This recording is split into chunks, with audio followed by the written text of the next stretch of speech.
saboda mun saka sha'anin kabilanci. In aka tashi yin jam'iyya za ka ga mutum ya tattara kabilinsa, yan kabilarsa sun yi jam'iyya. Idan ya samo sauran daga wasu sauran kabilu suka haɗu suka yi jam'iyya, in yi nasara ya zama shi ya zama shugaba, to za ka ga ya ba wa kabilarsa ƙarfi fiye da sauran. Ko ba haka ake ba? To idan ya ba da wannan ƙarfin, sai ya ji tsoron in baya nan anya abin da ya yi ya sassaka su a makamai, ya ba su dama sun samu abubuwa, idan baya nan ba za a warware wannan abu ba. Sai ce to bari in kokarin yadda zan zauna dindindim sai na samu wani daga cikin wanda zai gada, bari nemi kuɗi wanda zan toshe bakin makwadaita, kuma abin da zan yi iyakacin yi na in ga ban sauka ba, in kuma zan sauka in tabbatar sai wani nawa ne zai hau. Nan kabilanci wajen aiki, nan sata ta zo, in saci kuɗi nan tabbatar da zama saboda in ci gaba da wannan abu. Wannan tribal politics, siyasa ta kabilanci, ita ta kawo ba ma cin rashawa da hanci ba, hatta wannan rikima da faɗe-faɗe da sauransu.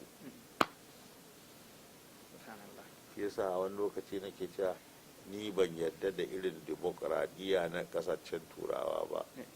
Na fi son a yi wani demokradiyyar da nake kiranta afrocracy, African type of democracy irin na Afirka. Ba lokaci ba zan maka bayani akan wannan ba sai wani loto, amma wannan kabilanci shine asali. Kusan tambaya ta ƙarshe a wannan zama, mai girma ɗan masanin Kano, mujallar al'ummata da al'ummata TV kusan mujalla ce ta matasa, tunda matasa ne yanzu aka sani da bibiyar yanar gizo, kuma mujallar ma akan yanar gizo muke, wannan da TV din ma akan yanar gizo ne. Matasa sun zama kusan malalata, zan iya faɗan haka, ba su da babu kwazo, babu mai da himma, babu kusan hangen nesa kamar yadda matasa suke da shi a wancan lokaci.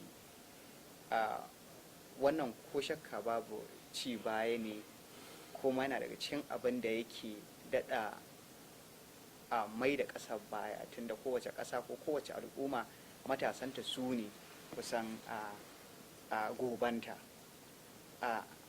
Ina so mu yi amfani da wannan dama, tunda kusan rayuwa ba ta taɓa yiwuwa kamar yadda ka faɗa sai an samu manya waɗanda suke nusar da yara masu tasowa.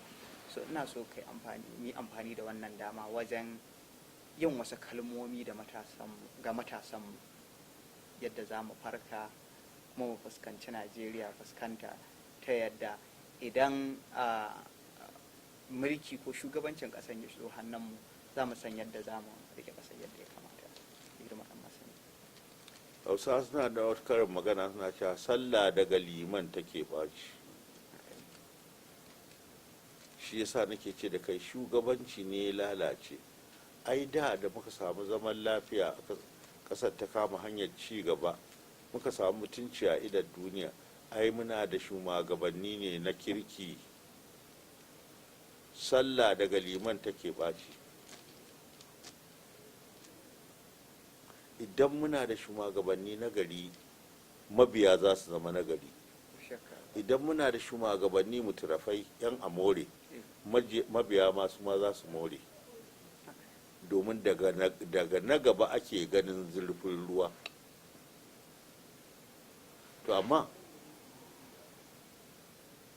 sai mu fata su yaran matasa Allah ya sa su gane cewa su ne manyan gobe. Idan suka ci gaba da zaɓar shugabanni lalatattu waɗanda za su ba su 'yan kuɗi don su zaɓe su ci gaba da yin sata da ɓarna, to suna ɓata shugabancinsu ne.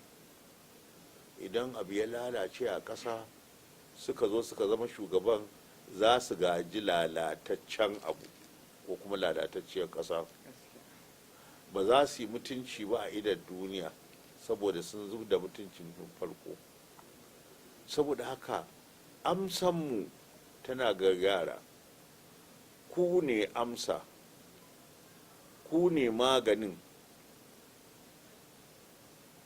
da bazar ku za a yi rawa, ku za ku wuce gaba ku kawo canji, canjin nan ya amfane ku. Idan kuka